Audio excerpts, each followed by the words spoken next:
읽으면 남습니다. 내비 책방. 안녕하세요. 내비 책방입니다. 오늘 소개해드릴 책은 40세에 은퇴하다 입니다. 그만두기도 시작하기도 좋은 나이 40세에 은퇴하다. 김선우 지음. 나에게 떳떳하기보다 남에게 보여주기 바빴던 삶. 난생 처음 스스로 결정한 40살 은퇴의 기록. 21세기 북스입니다. 지금 40세가 안 되신 분들은 과연 나는 몇 살에 은퇴를 하고 싶을까 하고 한번 생각을 해보시면 좋을 것 같고, 만약에 이미 생각을 해보셨다면 이 저자분은 40살에 은퇴를 하시기로 결심을 하신 것 같은데, 여러분들의 은퇴 시기는 어느 정도였는지도 좀 궁금하네요. 혹시라도 어느 정도 생각이 있으셨다면 댓글로 한번 남겨주시면 어떨까 싶습니다. 혹은 이미 은퇴를 하셨다면 지금 은퇴하신 연령대가 어느 정도인지 말씀해 주셔도 좋을 것 같습니다. 저는 은퇴 시기를 나이로 정한 적은 없습니다만, 그래도 은퇴가 빠르면 빠를수록 좋겠다라는 바람을 좀 가지고 있기는 합니다.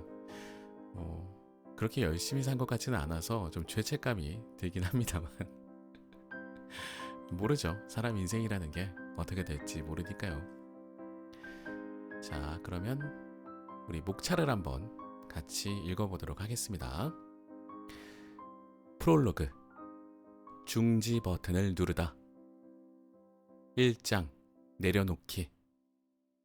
아무도 아닌 존재여도 괜찮아. 소제목들 소개를 해드리겠습니다. 다른 줄을 잡기 위해서는 지금 잡고 있는 줄을 놓아야 한다. 그러니까 은퇴를 하기 위해서 꼭 필요한 어떤 결심을 말씀해 주시는 것 같습니다. 다음 소제목은 모든 걸 다 가질 수는 없다. 알람과 스누즈 버튼. 이 스누즈 버튼도 저는 아침잠이 너무 많은 편이라 이 알람과 스누즈가 제일 싫어요. 싫은데 그래도 제 인생을 실수 없이 살 수 있게끔 도와주는 것들이 바로 이 알람과 스누즈 같습니다. 그렇게 생각해보면 내가 별로 좋아하지 않는 것들이 오히려 나의 인생을 지켜주는 역할을 하기도 하네요. 자, 다음은 한계는 분명히 존재한다. 주제 파악하기. 다음으로는 밥벌이의 어려움. 일 잘하는 사람은 비인간적인가? 다음은 기본 전제가 틀렸을 수도 있다. 인정 욕구 버리기. 인정을 받고 싶은 욕구는 다들 많이 있으실 것 같습니다. 그리고 인정을 받고 싶기 이전에 사실 어떤 사회적인 분위기가 칭찬이 좀 많이 있는 분위기였으면 좋겠어요. 요새 칭찬들 많이 못 들어보시지 않았나요? 저만 그런가요? 저는 요새 칭찬을 잘 못 들어본 것 같아요. 만약에 들었다 하더라도 제가 좀 칭찬받는 걸 사실 잘 못 받습니다. 그러니까 못 받아냅니다. 그거를 소화를 잘 못해서 설마 내가 뭐 잘했겠어 이러고 그냥 흘려버리는 편이라. 여러분들은 칭찬 많이 받으시겠죠? 네. 다음으로 2장. 뻥치지 않기. 자신에게 솔직하자.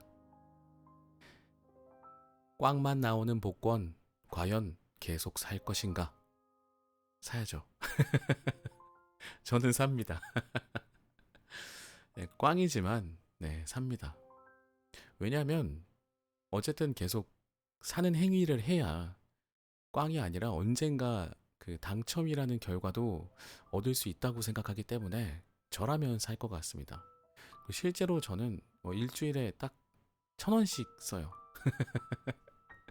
그 소박한 행복이 주는 즐거움을 저는 만끽하고 사는 것이 또 제 낙이기 때문에 저는 일주일에 1,000원 딱 투자해서 그 즐거움을 마음껏 누리면서 삽니다. 자, 다음 소제목은 하고 싶은 게 없어도 괜찮아. 하고 싶은 게 없는 건 욕심이 많아서다. 이거는 약간 철학적인 의미인 것 같은데, 그럴 수도 있을 것 같다는 생각이 듭니다. 지금 당장 하고 싶은 게 없는 건 내가 하고 싶은 게 너무 많아서 하나만 할 수가 없으니까 그럴 수 있지 않을까 하는 생각도 좀 해보네요. 다음은 일단 일을 버리자. 하고 후회하는 게 안 하고 후회하는 것보다 낫다. 공감합니다. 네. 시도하고 배우고 개선하기, 그리고 계속 반복하기. 이거 요즘에 제가 하고 있는 겁니다. 오디오 컨텐츠를 제작을 하고 어딘가에 소개를 하고자 하는 이런 계획도 처음에는 전혀 해본 적이 없어요. 그리고 원래대로라면 제가 라이브 방송만 했지 컨텐츠로 이걸 남기는 적은 없었거든요. 주변에서 많이들 이렇게 격려해 주시고 뭔가 시도를 하게끔 계속해서 저를 응원해 주셨거든요. 지금도 배우고 있고 뭔가 계속해서 모니터링도 하고, 댓글을 좀 남겨주시면 좋겠는데 아직 댓글이 조금 없는 편이라 제가 무엇을 개선해야 할지 좀 고민이 많습니다. 그리고 이걸 포기하지 않고 계속 반복하려고 합니다. 꾸준하게 하는 것. 네. 저는 그렇습니다. 자, 다음은 근면성실만이 절대 선은 아니다. 이를 바라보는 여러 가지 시선. 3장 소비 줄이기. 자발적 풍곤 속의 풍요. 이게 소비를 줄임으로써 지금 당장의 삶은 좀 비윤택해 보일 수 있겠지만 그것으로 인해서 풍요로움을 이룰 수 있다라는 말씀인 것 같습니다. 스마트폰도 없고 TV도 없고, 그리고 팔무집안, 8가지가 없는 집안이라고 하네요. 그러니까 보통 사람들은 다 가지고 있는 것들 중에 8가지가 우리 집엔 없다, 이렇게 소개를 해주시는 것 같습니다. 다음은 생일도 없고 크리스마스도 없다. 6가지 소비 원칙. 굉장히 철저하게 어떤 소비 원칙을 만들어서 지켜내심으로써 이 40대의 은퇴를 하실 수 있지 않았을까 싶네요. 다음은 머리는 집에서 깎고 비누는 만들어 쓰고, 물건을 소비하는 방식. 자, 여기까지 오면은 여러분들께서는 굳이 그렇게 해야 해? 라는 생각을 하실 수도 있을지 모르겠어요. 그런데 이분은 본인이 버는 어떤 수입을 정확하게 계산하시고, 그리고 본인이 그것을 이루기 위해서, 그러니까 그것이라는 것은 40세에 은퇴를 하시기 위해서 이 소비 규칙을 만드신 거니까 저자분을 굳이 이렇게 저자분의 방식에 대해서 굳이 그냥 이런저런 첨언을 하는 것보다는 이분은 이러셨구나 하고 넘어가시면 좋겠어요. 참고로 저는 머리는 집에서 깎은 적이 있습니다. 저는 나가기가 싫어서 제가 스스로 깎은 적이 많이 있어요. 그래서 집에 그 머리를 깎는 기계를, 우리나라 말로는 바리깡이라고 하잖아요. 우리나라 말이 맞나? 그냥 어르신들이 바리깡이라고 많이들 부르셨는데 2대가 있습니다. 제가 머리를 깎아본 적이 많아서 요새는 동네 미용실을 갑니다. 참고로 말씀드리면 저희 동네 제가 머리를 하는 미용실은 남자 커트 8,000원입니다. 놀랍죠? 네. 자, 다음 4장 끈기. 다시 읽어야 되겠네요. 끈기가 아니라 끊기. 없으면 죽을 것 같은 것도 끊었더니 죽지는 않더라. 인터넷. 세상에 태어나서 제일 잘한 일. 인터넷을 끊으셨다고 합니다. 자, 2번째는 커피. 작은 습관이 인생을 바꾼다. 와, 인터넷과 커피를 끊으셨어요. 그 다음입니다. 고기와 영양제, 그리고 술. 와, 술은 끊으면 좋죠. 건강에 도움이 되니까요. 자, 다음은 졸음과 스트레스. 끊을 수 있으면 돈보다 좋은 것. 졸음과 잠은 다른 거겠죠? 그러니까 졸음과 스트레스를 끊을 수 있으면 좋을 것 같습니다. 잠은 끊으면 안 될 것 같은데 저는 잠은 충분히 자는 것이 건강에 도움이 된다라고 믿는 편이라 굉장히 어려운 것들을 끊어내셨네요. 작가분의 의지가 가장 잘 보이는 이 4장인 것 같습니다. 자, 5장 금융 현명하게 이용하기. 빚 권하는 사회의 이면. 빚은 내 재산을 늘릴 수 있는 수단으로 쓰면 좋은데 참 금융에 대한 거는 의견들이 너무 분분하다 보니까 이 장, 그러니까 5장이 아니라 제 5장은 좀 이렇게 본인만의 어떤 생각들도 잘 이렇게 되새겨 보시면서 읽어보면 좋을 것 같습니다. 중산층의 붕괴. 나의 경제적 롤모델은 누구? 다음은 절대 하면 안 되는 일. 펀드 투자로 빚 갚기. 이거는 위험하죠. 네. 위험합니다. 다음은 풋내기 금융 담당 기자의 깨달음. 이해가 안 되면 투자하지 마라. 혹시 저자분께서 금융 쪽에 기자 생활을 하셨었을까요? 그러면 누구보다 잘 알고 계실 것 같습니다. 다음은 40대부터 일하지 않으려면 필요한 것. 돈보다는 의미. 돈보다 중요한 것을 깨달은 사람들이 저는 참 멋있다고 생각합니다. 돈을 뛰어넘는 어떤 가치들을 본인의 인생에서 찾으신 거니까요. 자, 다음으로 6장. 내버려 두고 있는 그대로 즐기기. 스스로 강해지는 법. 여유와 여백이 있는 삶, 있는 그대로 내버려 두기. 가정의 평화. 쉬운 일은 하나도 없다. 눈치 보는 아이로 키울 것인가? 원칙 세우고 지키기. 지루한 일상의 공유. 아이를 있는 그대로 즐기기. 아이를 온전히 책임진다는 것. 엄마 없이 아빠 혼자 아이 키우기. 7장 기본으로 돌아가기. 주객이 전도된 세상. 직접 하기 1. 아웃소싱의 일상화가 가져온 폐해. 직접 하기 2. 두 번째 법칙. 현재에 존재하기. 내 인생은 나의 것.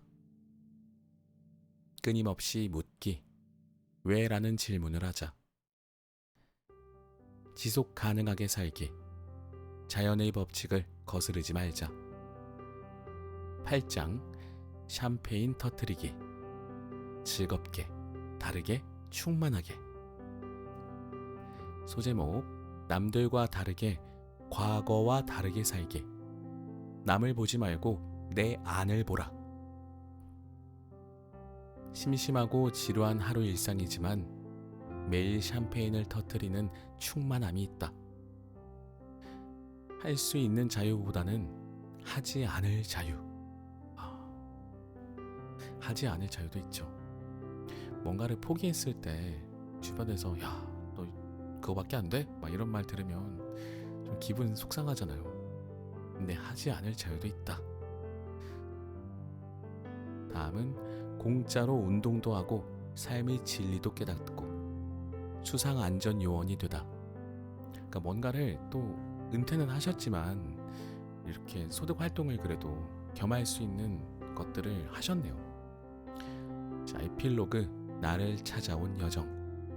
이렇게 목차가 구성이 되어 있습니다. 그러니까 저자분께서 이 40세 은퇴를 하기 위해서 하셨던 모든 노하우가 좀 이렇게 담겨져 있는 것 같고, 그 노하우의 또 이면에 본인이 생각하는 은퇴에 대한 것이라는 내용들도 좀 들어있는 것 같고요. 마지막으로는 그래서 은퇴 후에 어떻게 살고 계시는지도 조금 소개가 되어 있는 것 같습니다. 만약에 지금 은퇴를 앞두고 있거나 혹은 은퇴를 하고자 하는 계획이 있으시다면 이 책이 도움이 많이 될 것 같습니다. 그런데 우리는 모두가 언젠가는 은퇴를 해야 되지 않을까요? 먼저 본인의 계획대로 은퇴를 해보신 이 저자분의 이야기를 좀 읽어보게 되면 도움이 많이 될 것 같다는 생각이 듭니다. 자, 그러면 이제 프롤로그부터 읽어보도록 하겠습니다.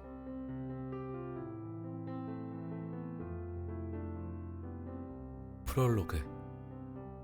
중지 버튼을 누르다. 많은 사람들이 궁금해한다. 일 안 하냐고. 변변한 수입도 없이 어찌 사냐고. 아직도 더 늦기 전에 일자리를 찾아보라고 권하는 사람도 많다. 나도 사실 처음부터 이렇게 미국 시골에 박혀 살려고 작정한 것은 아니었다. 한국에서 미국 유학 중인 아내를 뒷바라지하는 기러기 생활을 했다. 그러던 어느 날, 잘 다니던 회사에 사표를 던지고 무작정 미국 시애틀로 왔다. 이미 5년을 기러기로 지낸 터였고 아내가 박사학위를 받기까지는 1년이 채 안 남았지만 더 이상은 참을 수가 없었다. 약간은 충동적으로 낸 사표였다. 가족이 보고 싶었고 몸과 마음은 지쳐 있었다. 내 나이 딱 40이었다. 40이라는 나이가 나를 더 감성적으로 만들었는지도 모르겠다. 커리어나 밥벌이는 뭐 어떻게 되겠지 싶었다. 하지만 아무것도 되는 건 없었다. 한국어로 기사를 쓰던 기자 출신이 할 수 있는 일은 별로 없었다. 특히 한국이 아닌 미국에서는 더더욱 그랬다. 여기저기 원서를 내봤지만 연락이 오는 곳은 없었다. 창업은 너무 위험해 보였다. 10여 년의 직장 생활이 그나마 있던 내 안의 기업가 정신까지 모두 짜내는 바람에 엄두가 나지 않았다. 섣불리 가게를 냈다가 망하는 걸 본 적이 한두 번이 아니었다. 마음이 조급해졌지만 크게 신경 쓰지 않으려 했다. 일상은 지루했다.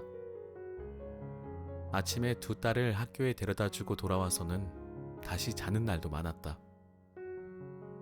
지겨움에 지친 나머지 집 근처 전문대에 가서 기술을 배워볼까 생각했지만 입학을 앞두고 포기했다. 아는 사람과 인테리어 공사를 시작해볼까 고민했지만 결국 그만뒀다. 아마도 내 안의 자부심, 말도 안 되는 엘리트 의식, 가보지 않은 길에 대한 부담감, 건머등이 마지막 순간에 걸림돌이 되었던 것 같다. 절박하지 않았던 걸까? 넘쳐나는 시간에는 잡생각만 끊이지 않았다. 왜 난 취직이 잘 되는 공대를 가지 않았을까? 왜 하필이면 수많은 직업 중에 다른 분야로 바꾸기 힘든 기자를 택했을까?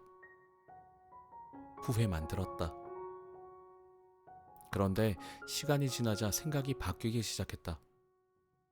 미국이라는 새로운 공간에 와서 한국에서의 삶을 객관적으로 살펴보니 과거의 내가 한심했기 때문이다. 왜 나는 도대체 하루 12시간 넘게 주말에도 회사에 있었을까? 물론 전부 일만 한 건 아니었다. 누가 퇴근을 막지도 않았고 주말에 나오라고 하지도 않았다.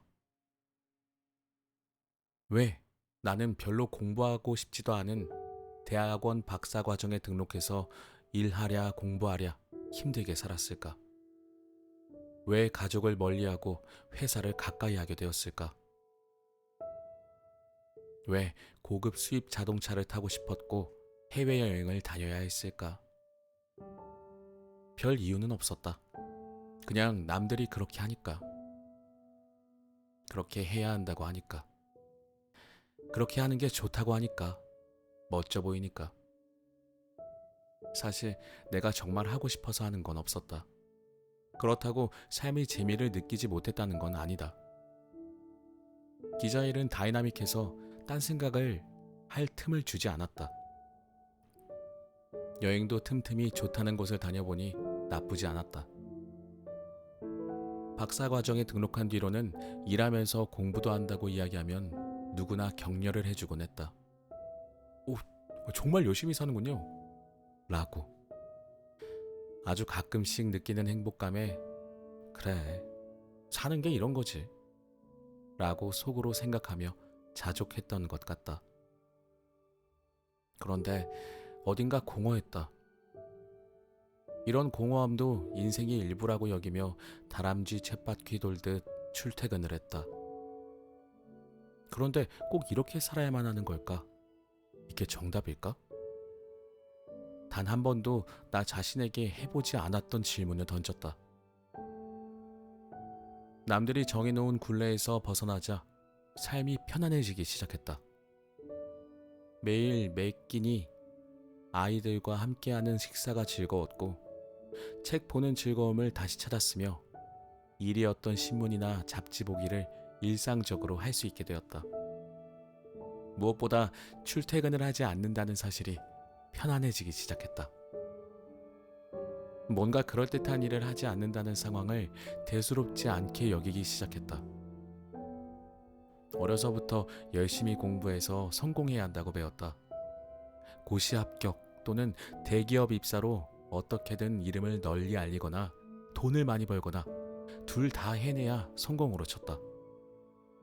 그런 삶에 단 한 번도 물음표를 달아본 적이 없었다. 왜? 나는 무엇을 바라고 이렇게 다른 사람들이 정해놓은 정답 인생에 내 인생을 끼워 맞추기 위해 노력하며 살아온 걸까? 정해진 틀에서 벗어나 보니 전에는 보이지 않던 것들이 보이기 시작했다. 너무도 당연하게 받아들였지만 사실은 지속 가능하지 않았던 기러기 아빠로서의 삶이 매우 낯설게 느껴졌다. 남들이 만들어 놓은 틀을 버리고 내가 만든 틀 속에 살기 시작하면서 나 자신을 더 자세히 들여다볼 수 있게 되었다. 미래에 무엇이 되기 위해 노력하기보다는 현재의 행복을 더 많이 생각하게 되었고 하루하루 쌓이는 가족과의 평범한 일상이 1년에 몇 번 이벤트성으로 생기는 추억보다 훨씬 견고한 가정을 만든다는 사실을 알게 되었다. 밥벌이는 매우 중요하고 필요하지만 직장에서의 성공은 몸과 마음을 99% 바치지 않고서는 거의 불가능하다는 사실을 깨달았으며 돈을 많이 벌거나 이름을 널리 알려서 성공하지 않고도 행복해질 수 있다는 걸 알게 되었다.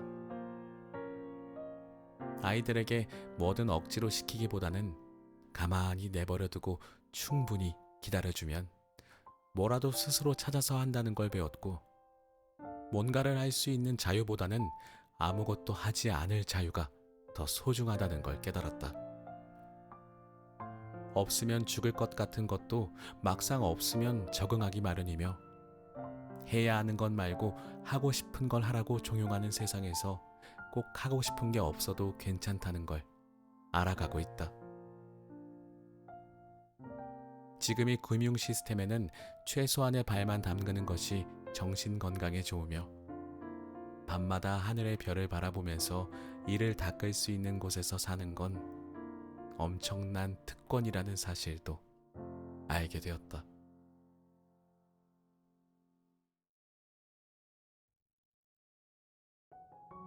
새롭게 마주한 삶을 계속 영위하기 위해 일단 소비를 줄였다.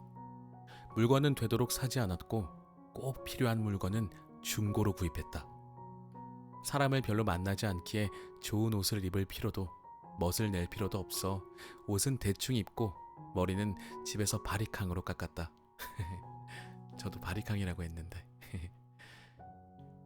책은 도서관에서 빌려다 봤다. 스마트폰을 폴더폰으로 바꿨고 집에서 사용하던 인터넷을 끊었다. 비누와 샴푸는 재료를 사다가 만들었었다. 그러다가 아예 샴푸는 쓰지 않기로 결심했다. 이처럼 단순하게 살다 보니 농사를 지어 자급자족을 해야 할 것만 같았다. 그래서 땅을 사서 시골로 이사를 왔다. 사과나무와 블루베리 나무를 심고 채소를 길렀다. 끼니는 간단하게 해먹는다. 먹는 걸로 스트레스를 풀지 않아도 되기 때문이다. 요리도 최소한으로 하고 식재료는 되도록 있는 그대로 먹는다. 모든 집안일은 직접 한다. 농사를 짓지만 땅을 파고 큰 나무를 자르는 등 값비싼 기계가 필요한 농사일은 웬만해서는 하지 않는다. 내 몸이 감당할 만큼의 일만 한다. 이 부분이 되게 중요한 것 같습니다.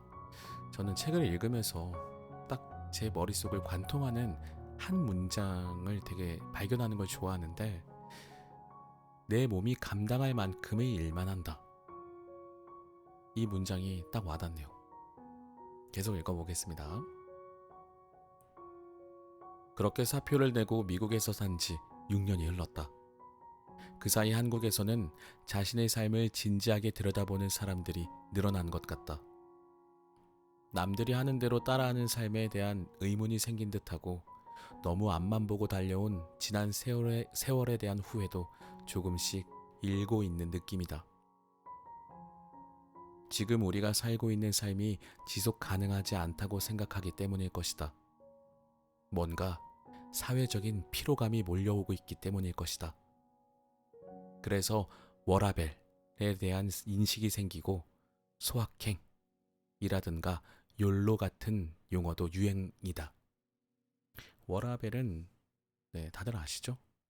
일과 생활, 인생의 어떤 균형, 이런 것들이고, 소확행은 작지만 확실하게 실현 가능한 행복. 소확행이 많으면 많을수록 얼마나 좋게요. 욜로, 욜로도 알고 계시죠? You Only Live Once의 약자였네요. 전 이건 몰랐네요. 내가 지난 6년 동안 엄청난 시행착오를 거치면서 살려고 했던 삶이 바로 그런 삶 아니었을까? 이 책은 그 시행착오에 대한 솔직한 기록이다. 어쩌다가 그런 삶이 무엇인지 보여줄 수 있는 기회가 생겨 먼저 한번 살아본 셈이다. 하지만 꼭 나처럼 스키드 마크가 남을 정도로 브레이크를 밟을 필요는 없다. 남들의 방식이 꼭 정답이 아닐 수도 있다는 의구심을 품고, 엑셀만 밟지 말고 브레이크도 조금씩 밟으면서 아등바등 살지 않고 조금은 편하게 마음먹는 그런 삶을 원한다 해도 좋다. 오히려 이 책을 그런 삶이 대략 어떠하며 그렇게 살기 위해서는 어떻게 할 수 있는지 안내하는 참고서쯤으로 생각하면 좋겠다. 따지고 보면 근본으로 돌아온 셈이다. 이렇게 멀리 돌고 돌아 근본으로 돌아온 이야기를 이제부터 해보려 한다. 그 과정에서 얻은 깨달음과 함께. 40세부터 아무것도 안 하고 집에서 놀겠다고 결정하는데 가장 큰 걸림돌이 된 것은 내 안의 인정 욕구를 버리는 일이었다. 심심해도 좋고 돈이 좀 부족해도 괜찮지만 사회적으로 아무도 아닌 존재가 되는 건 정말이지 끔찍했다. 내려놓기는 쉽지 않았다.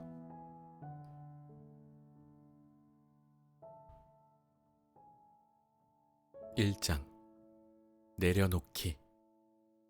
아무도 아닌 존재여도 괜찮아.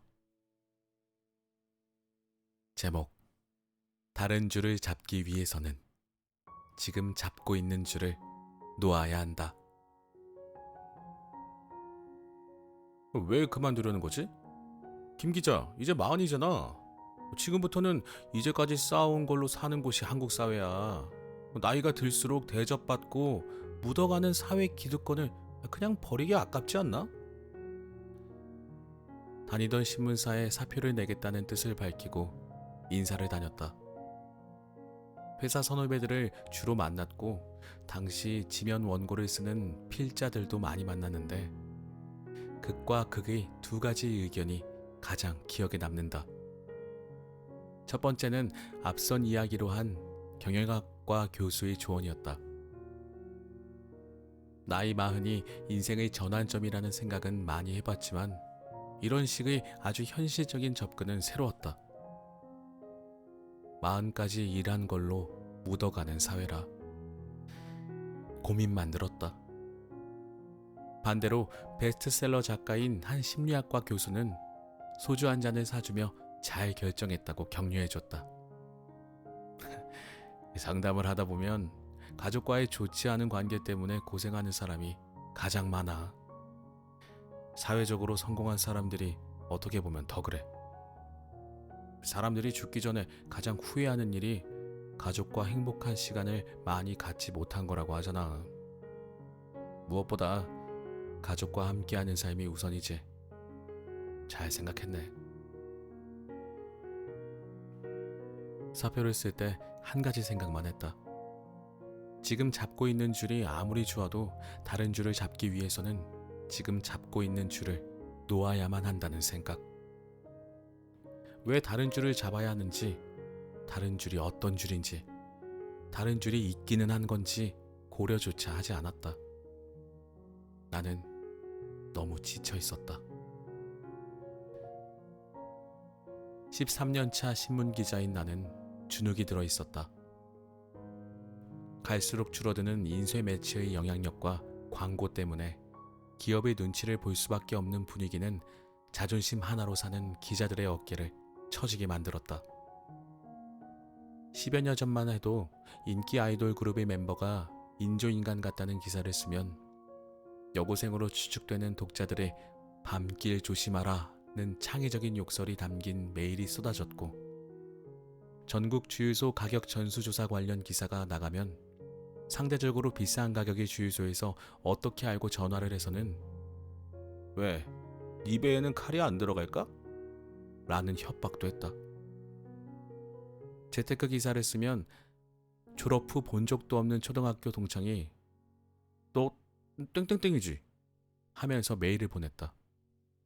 하지만 이젠 출입기업 홍보 담당자도 내 기사를 잘 보지 않는 것 같다. 비판은 전투력이라도 높여주지만 무관심은 슬프다. 그래도 어쩌랴. 조금씩 변화에 익숙해져 갈 수밖에. 없는 반응은 기사를 못 써서 그런 거라고 자책하며 수익 창출을 위한 새롭고 다양한 콘텐츠를 만드는 일에 재미를 붙여갔다. 읽는 사람이 감소하면서 신문의 영향력이 줄어들고 있었지만 기자가 싫지는 않았다. 기자는 자율성이 가장 높은 직업 중 하나다. 대부분의 경우 자신이 쓰고 싶은 기사를 쓸 수 있기 때문이다. 사실관계만 맞는다면 담당 분야에서 어떤 기사든지 쓸 수 있다. 더 재미있고 더 중요한 기사가 더 대접을 잘 받을 뿐이다. 똑같은 기사를 다시 쓰게 되는 경우가 거의 없어서 일이 항상 새롭다는 것도 장점이다. 기자는 다양한 사람을 만나고 세상을 경험하며 기자라는 이유로 누구에게나 질문할 수 있는 특권을 갖고 있다.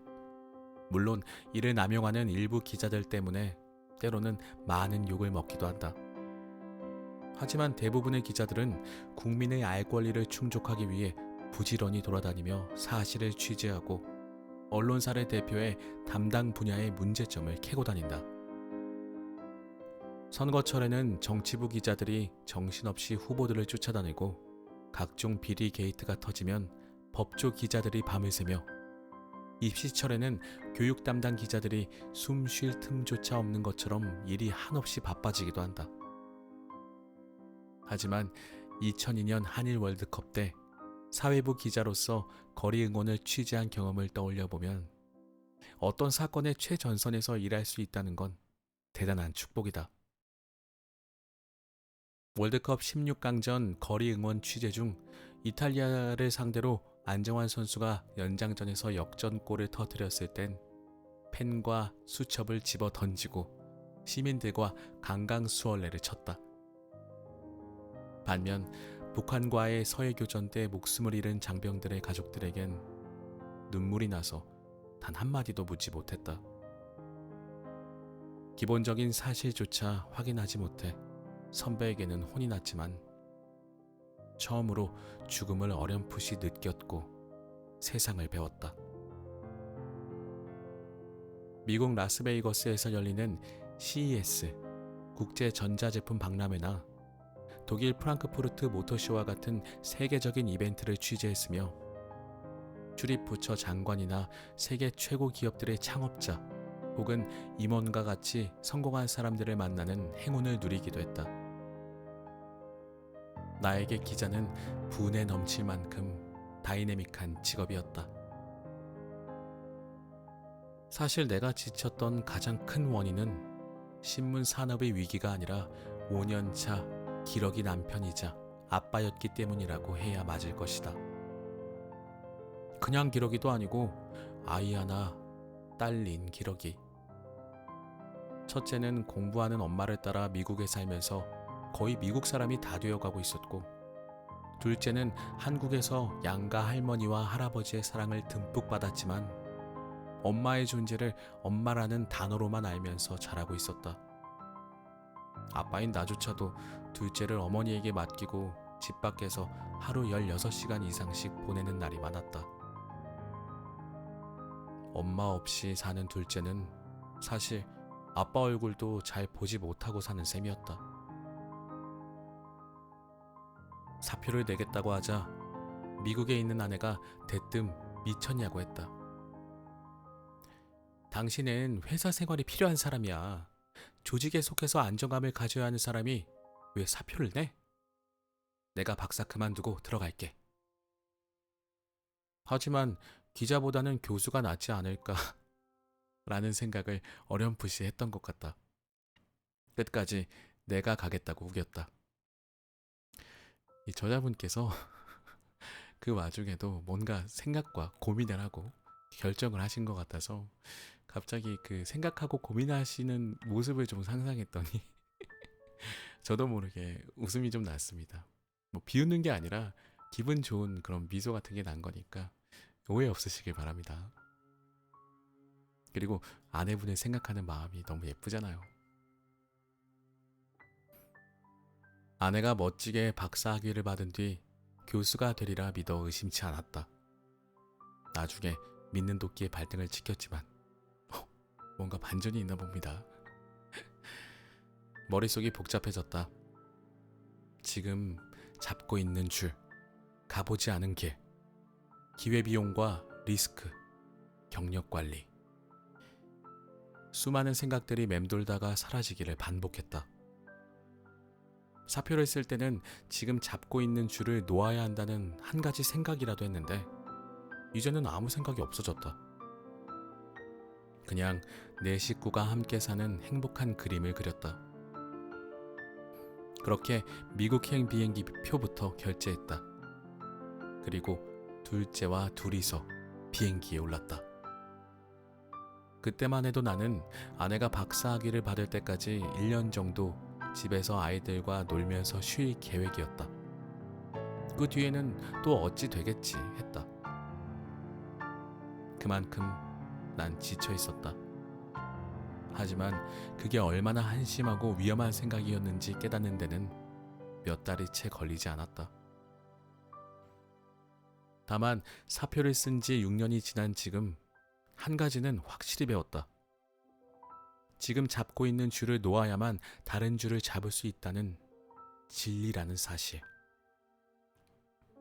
사표를 내기로 작정했을 때 아내와 지인들의 설득으로 회사를 그만두지 않았다면 나는 계속 기자를 했을 것이다. 기자들끼리 자주 섞인 말투로 배운 게 기자질 뿐이어서 라고 말하곤 하는데 내가 바로 그랬기 때문이다. 만약 그랬어도 나쁘지는 않았을 것이다. 월급도 계속 받았을 테고. 참고로 밥벌이는 정말이지 숭고하다. 다이나믹한 경험도 계속 쌓았을 것이다. 하지만 지금 아빠로서, 남편으로서, 또 사회적으로는 아무도 아닌 존재로서 느끼는 행복감은 절대로 알지 못했을 것이다. 집에서 놀면 처음에는 스트레스가 쌓이지만 논다는 사실을 완벽하게 받아들이고 나면 마음이 편해지고 스트레스가 사라진다. 새로 잡은 줄이 어떤 줄이 될지는 아무도 모른다. 예전에는 이게 올바른 표현인지 모르겠는데 한량이라고 어르신들이 나이가 좀 연세가 지긋하신 어르신들이 한량이라는 표현을 많이 쓰셨던 걸로 기억하는데 처음에는 스트레스가 쌓이는데 놀다 보면 완벽하게 받아들이고 마음이 편해지고 스트레스가 사라진다고. 모두가 이런 삶을 꿈꾸시지 않을까요? 계속 읽어보겠습니다. 지금 잡고 있는 줄을 놓아야만 확인이 가능하다. 익숙함을 놓아버린다는 건 어려운 일이지만 새로움을 주는 활력은 충분히 느껴볼 가치가 있다. 하지만 40세까지 일한 걸로 평생을 묻어간다는 건 잘 모르겠다. 우리 사회가 너무도 변화무쌍해졌기 때문이다. 아직 소수의 축복받은 직종에서는 40세까지 일한 걸로 묻어갈 수 있을지도 모르겠지만 이제는 그러기엔 경쟁이 너무 치열하고 삶이 굉장히 길어졌다. 영국 런던 경영대학원 린다 그레튼, 앤드루 스콧 교수가 쓴 100세 인생에서는 교육, 취직, 은퇴의 3단계로 이루어졌던 인생의 단계가 여러 단계로 늘어나며 각 단계 사이에 과도기를 거칠 것이라고 예상했다. 태어나서 한 가지 일만 하는 시대는 이제 지나갔다. 앞으로는 3단계의 삶에서 벗어나 단계가 바뀔 때마다 탐색자가 되어 인생의 새로운 단계를 연구하는 자세가 필요하다.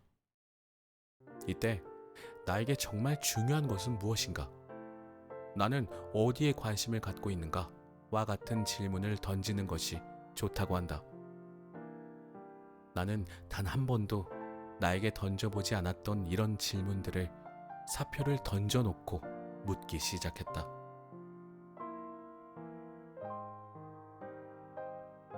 저 또한 좀 마찬가지인 것 같습니다. 저도 제가 이렇게 책을 읽고 이런 오디오 컨텐츠를 만들게 되리라고는 생각해 본 적이 없었어요. 지금까지 했던 일들을 좀 뒤돌아보니까 전혀 다른 분야의 일들을 한 5가지 정도는 저도 해본 것 같네요. 앞으로는 또 제가 어떤 일을 하게 될지 저 자신한테도 계속 질문을 던지는 편인데 역시 궁금합니다. 네. 제목: 모든 걸 다 가질 수는 없다. 알람과 스누즈 버튼. 둘째를 데리고 미국에 온 지 7개월 정도 되었을 때 아내가 박사 학위를 받았다. 내가 일이 없는 상황에서 아내가 교수를 하면 일단 가게의 급한 불은 끄겠지 싶었다. 아이들을 학교에 보내는 건 이미 마음의 준비가 다 되어 있었다. 하지만 아내는 기대도 하지 말라고 단칼에 희망을 박살내버렸다. 교수가 되려면 일단 포닥을 하면서 1, 2년 정도 기다리는 게 보통인데 자기는 그럴 생각이 없을 뿐더러 교수를 하고 싶은 생각은 더더욱 없다고 했다. 안 하는 게 아니고 못하는 거 아니야? 라고 농담조로 물었지만 사실 마른 하늘의 날벼락이었다. 박사 학위를 받아도 교수는 안 한다고 입버릇처럼 말하곤 했는데 설마 그게 진심일 줄은 정말 몰랐다. 그런 말을 할 때마다 아무 생각 없이 그래, 교육심리학이니 우리 애들이나 잘 키우면 되지 뭐 하면서 맞장구 쳤던 일을 후회했다. 박사 학위를 받으면 교수는 저절로 되는 줄 알았던 나의 불찰이었다. 앞서 언급한 상황으로부터 약 7년 전 아내가 선언했다. 미국에 가서 공부를 하겠다고. 애는? 첫째, 당시 3세. 하고 물었더니 데리고 가겠단다. 그때 나는 부서의 막내급으로 앞뒤 가리지 않고 열심히 일하고 있었다. 집에 일찍 들어오면 밤 11시, 늦으면 자정을 넘겼다. 일요일에도 2주에 한 번은 출근을 했다. 불 꺼진 집에 조용히 들어가는 일이 잦았다. 아이를 재워놓고 와인을 마시는 아내를 마주치는 일도 점차 잦아졌다. 아내는 잘 마시지도 못하는 술을 들이키고는 허공을 보면서 어차피 얼굴도 못 보고 사는데 기러기면 어때? 라고 말했다. 아내의 말에 딱히 반박할 수 있는 말을 찾지 못했다. 아내가 눈에 넣어도 안 아픈 내 딸을 데리고 도망가는 것만 같았다. 가족이 가족답게 살지 못하는 한국 사회로부터 도피처럼 느껴졌다. 기러기 생활은 그렇게 시작되었다. 그 후 회사를 휴직하고 아내가 다니는 학교에서 1년 반짜리 MBA 프로그램을 수강했다.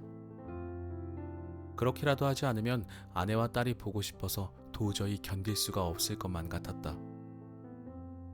이 시기를 제외하고는 계속 기러기로 지냈다. 중간에 말도 안 되게 둘째도 태어났다. 만나면 반갑다고 뽀뽀뽀라는 노래 가사는 진짜였다.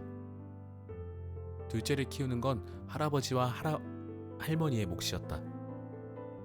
여름방학과 겨울방학 때만 4인 가족 상봉이 이루어졌다.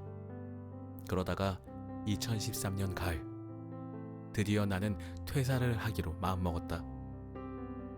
장장 5년에 걸친 기러기 생활을 한 뒤였다. 돌이켜보면 신문사를 그만둔 건 그때까지 살면서 내가 직접 내린 몇 안 되는 결정이었고, 동시에 남들의 반대를 무릅쓰고 내린 유일한 결정이었다. 유학은 대학 입시에 실패한 후 등 떠밀리듯 떠났고, 신문사도 주위의 권유로 시험을 봤다가 운 좋게 합격했다. 결혼은 아내가 청혼을 해서. 지금도 아내는 자기가 청혼하도록 시키지 않았으면 10년을 연애만 했을 것이라고 말한다. 정정해서 읽겠습니다. 결혼은 아내가 청혼을 강요해서. 40세가 되기까지 좋은 게 좋은 것이라는 모토로 물에 술 탄 듯 술에 물 탄 듯한 삶을 살았고, 그걸 편안해했으며 심지어 즐기기까지 했다. 그랬던 사람이 잘 다니던 신문사에 사표를 냈다. 정말 큰일이 아닐 수 없었다. 가족과의 재회를 응원하며 극소수가 박수를 쳐줬지만 99%는 나중에 후회한다며 극구 말렸다. 뭔가 꿍꿍이 속에 있을 거라고 생각한 사람도 많아 보였다. 하지만 나는 그냥 지쳤을 뿐이었다. 그만두기 전 1년의 생활을 한번 보자. 일간지가 아니라 격주간지 제작이라 출근 시간은 늦은 편이었다. 출근은 아침 9시, 퇴근은 밤 11시였다. 물론 마감주에는 매우 바빴지만 하루 종일 일만 한 건 아니었다. 중간에 헬스클럽에서 가끔 운동도 했고, 모두 퇴근하고 없는 저녁에는 회의실에서 야구 중계를 보기도 했다. 일주일에 4-5번은 점심 또는 저녁 약속이 있었고, 토요일에는 일부러 회사에 나와서 공부를 했다. 대학원에 다니고 있었기 때문이다. 집에서는 2도를 간 넘긴 둘째의 방해 때문에 공부를 할 수가 없었다. 토요일은 구내식당이 문을 닫기 때문에 회사가 있는 광화문 쪽에서 혼밥도 자주 했다. 일요일에도 회사에 나오는 날이 많았다. 그냥 나왔다. 일을 한다기보다는 그냥 습관적으로 나오는 날이 많았다. 집에 부모님과 귀여운 둘째가 있었지만 일찍 들어가는 일은 거의 없었다. 아기를 애써 외면하고 있었던 것 같다. 가뭄에 콩나듯 아이를 롯데월드나 뽀로로파크에 데리고 갔지만 초보 아빠와의 외출은 아이와 아빠 모두에게 힘든 일이었다. 간만에 보는 아빠와 멀리까지 다녀오느라 아이는 힘들어했고, 일종의 의무감으로 익숙하지 않은 일을 하느라 나도 쉽게 짜증이 났다. 지속 가능하지 않은 방식의 육아였던 셈이다. 결국 몇 번 하다가 말았다. 여름방학 때 아내와 첫째가 한국에 머무는 2달, 1년에 한두 번 내가 휴가를 내서 미국에 가는 일주일이 온 가족이 함께 할 수 있는 시간의 전부였다. 2013년 늦여름, 2달 동안의 방문을 마치고 아내와 첫째가 미국으로 돌아간 뒤 나는 몸이 좀 아팠다. 사실은 마음이 더 아팠다. 둘을 보내기가 정말 싫었다.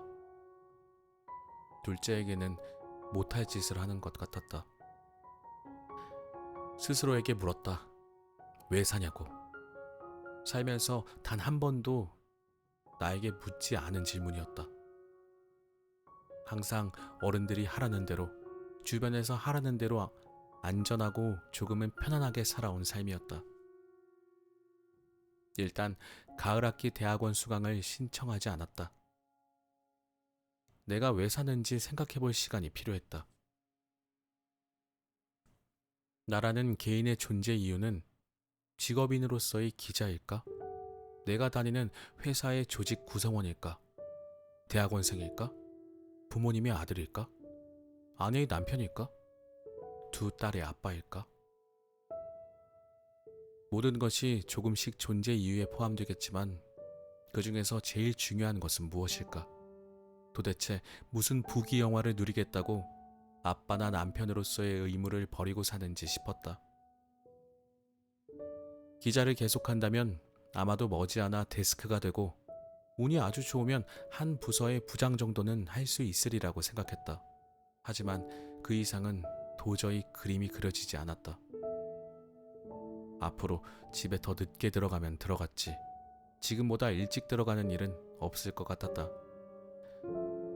40 정도면 인생의 그림이 그려져야 하는데 그게 잘 안 되고 있었다. 자식 교육 기러기 아빠가 아닌 아내 교육 기러기 남편이라는 점도 불분명함에 큰 몫을 차지하고 있었다.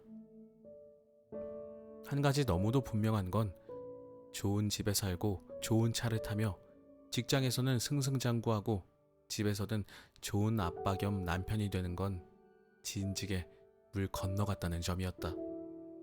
물만 건너간 게 아니라 지금 세상에서는 아예 불가능한 꿈일 뿐이라는 사실을 깨달았다. 평범한 주제에 욕심은 너무도 많았다. 한 달 정도 고민해 본 뒤 사표를 냈다. 선택은 포기를 전제로 한다. 이 문장 너무 좋습니다. 선택하지 못하는 건 포기하지 못하기 때문이다. 알람을 맞출 때 고민한다. 어차피 스누즈 버튼을 몇 번 누를 테니 원래 일어나야 할 시간보다 10분 정도 빨리 알람을 맞출지 아니면 그냥 정해진 시간에 맞출지. 이것이야말로 결정장애 및 욕심의 끝판왕이다. 제 시간에 일어나고도 싶고 잠도 더 자고 싶으니까. 하지만 스누즈 버튼을 누르는 일만큼 숙면에 나쁜 게 없다고 한다. 스누즈 버튼을 눌러가면서 옅은 잠을 연장하듯이 자는 것도 아니고 깨어있는 것도 아닌 상태로 직장 생활 또한 연장할 수 있을지도 모른다. 다시 읽겠습니다. 스누즈 버튼을 눌러가면서 옅은 잠을 연장하듯이 자는 것도 아니고 깨어있는 것도 아닌 상태로 직장 생활 또한 연장할 수 있을지도 모른다. 하지만 이도 아니고 저도 아닌 삶이다. 나 같은 사람에게는 스누즈 버튼이 없는 알람이 필요했다. 그리고 스누즈 버튼 없는 알람이 나에겐 사표였다. 제목: 한계는 분명히 존재한다. 주제 파악하기.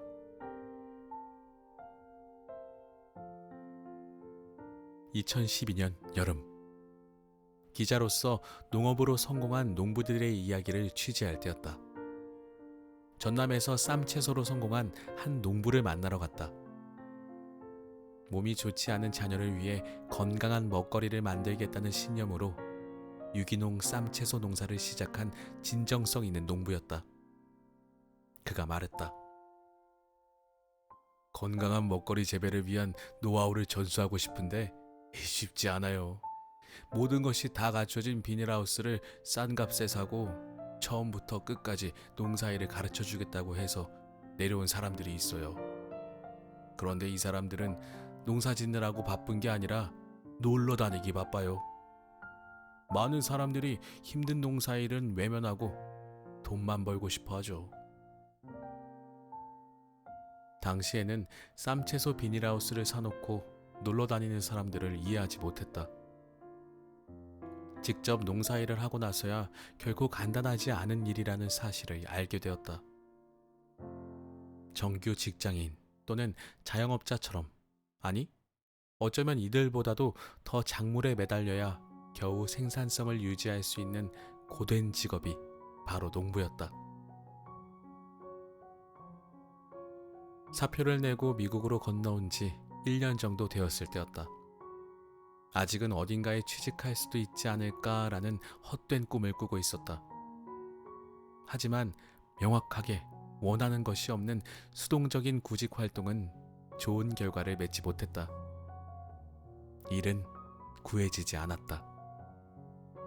뭐든지 아님 말고의 자세로 했다.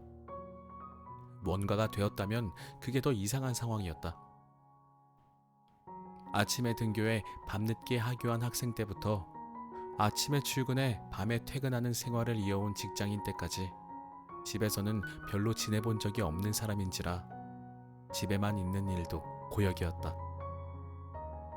그때 농장에서 인턴을 구한다는 공고를 접했다. 농장에서, 그것도 인턴으로 일한다는 건 농사 경험이 전무한 나에겐 너무 어렵지 않을까 하는 느낌이 잠깐 발목을 잡았지만 귀촌도 하나의 옵션으로 생각하고 있었기에 일단 지원을 했다. 농사일을 전혀 모르기 때문에 어쨌든 배워보자는 생각도 있었다. 첫 번째로 지원한 곳에서 거절 답장이 왔다. 집에서 가장 가까운 곳이었기에 아쉬웠다. 젊은 사람을 찾는다는 느낌이 들었다.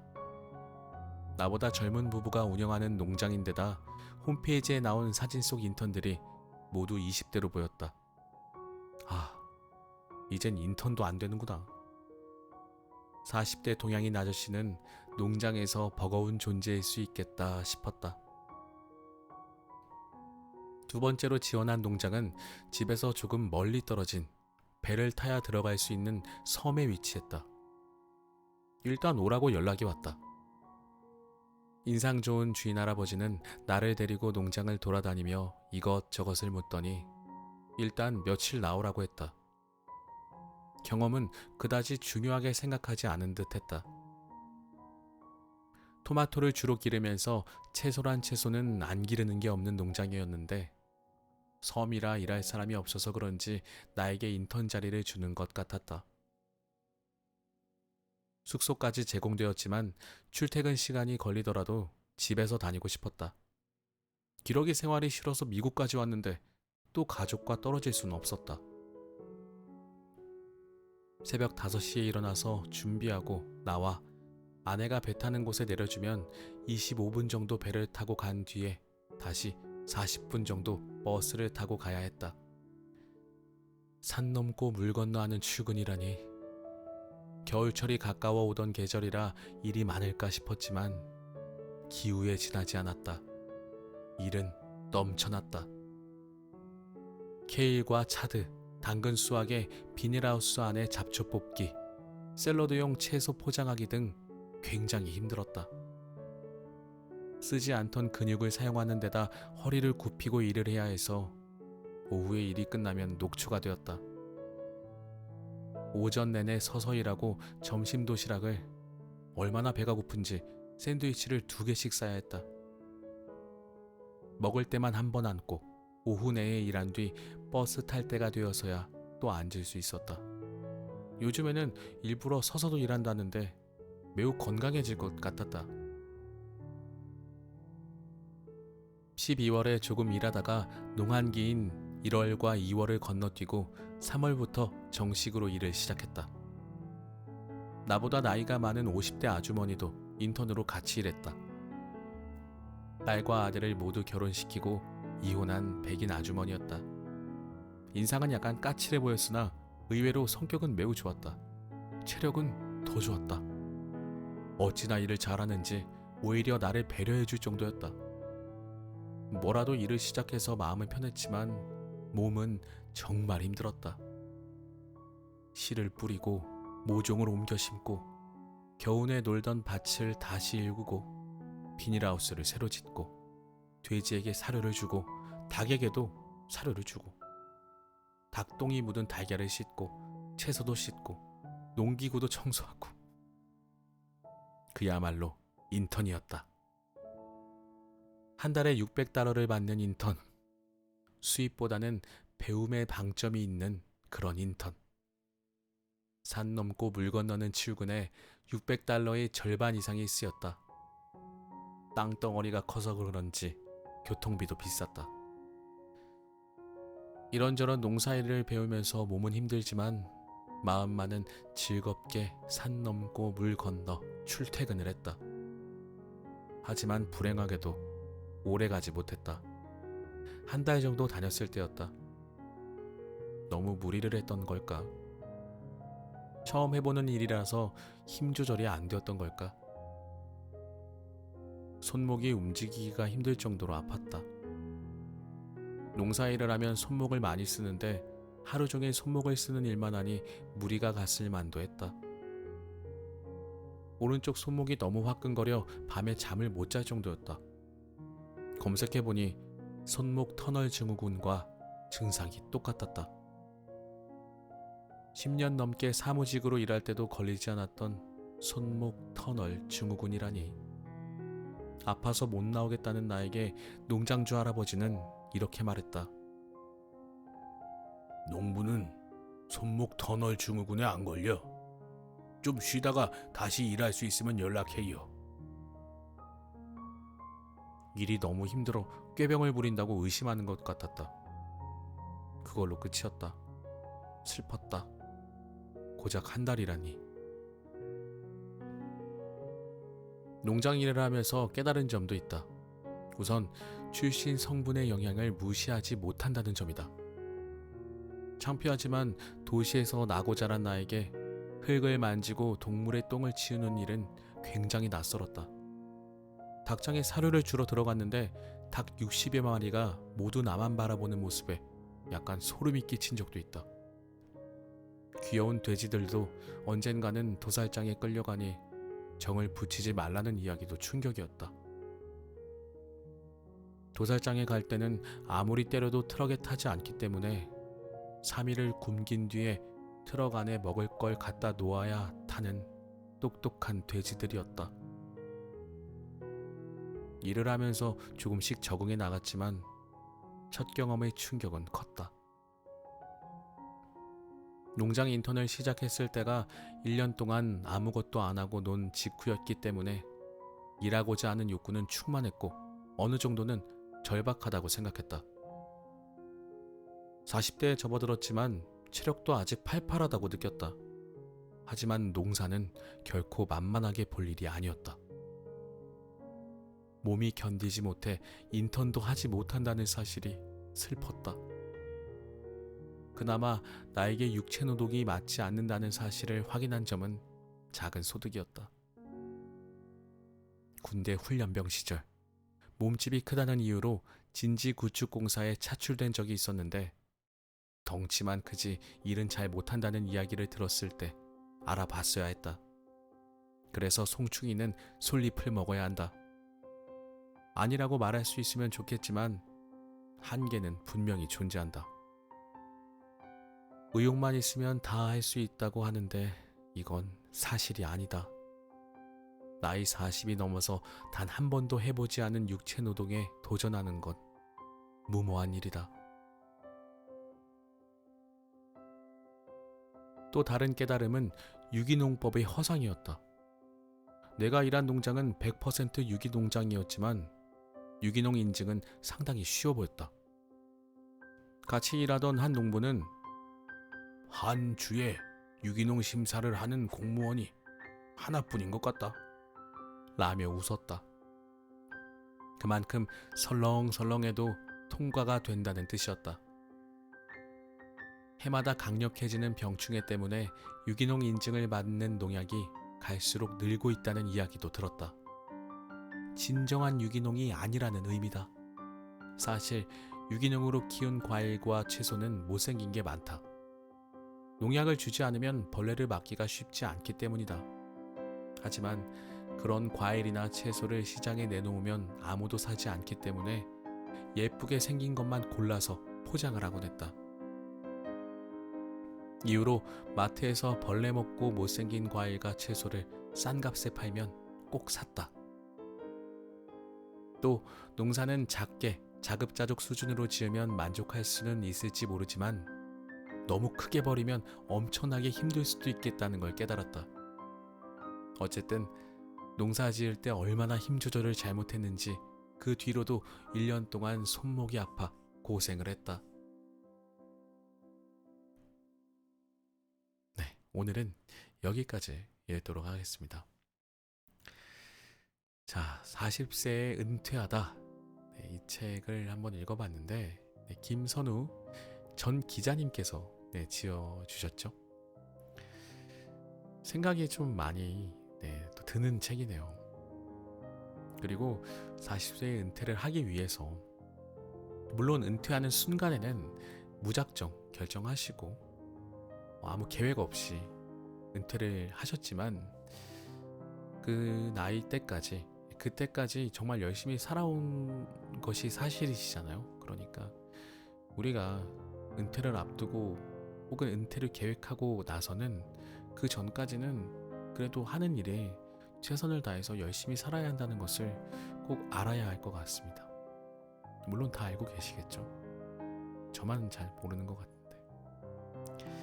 자, 오늘의 책 40세에 은퇴하다 김선우 지음 21세기 북스였습니다. 다음 시간에도 재미있고 유익한 책으로 돌아오도록 하겠습니다. 여러분들 건강하시고 방송에서 어떤 생각들이 떠오르신다면 댓글로 좀 남겨주시면 감사하겠습니다. 우리 서로 소통하면서 해보면 어떨까요? 네, 저의 작은 바람이니까 부담 가지지 마시고요. 네, 이만 줄이겠습니다. 감사합니다.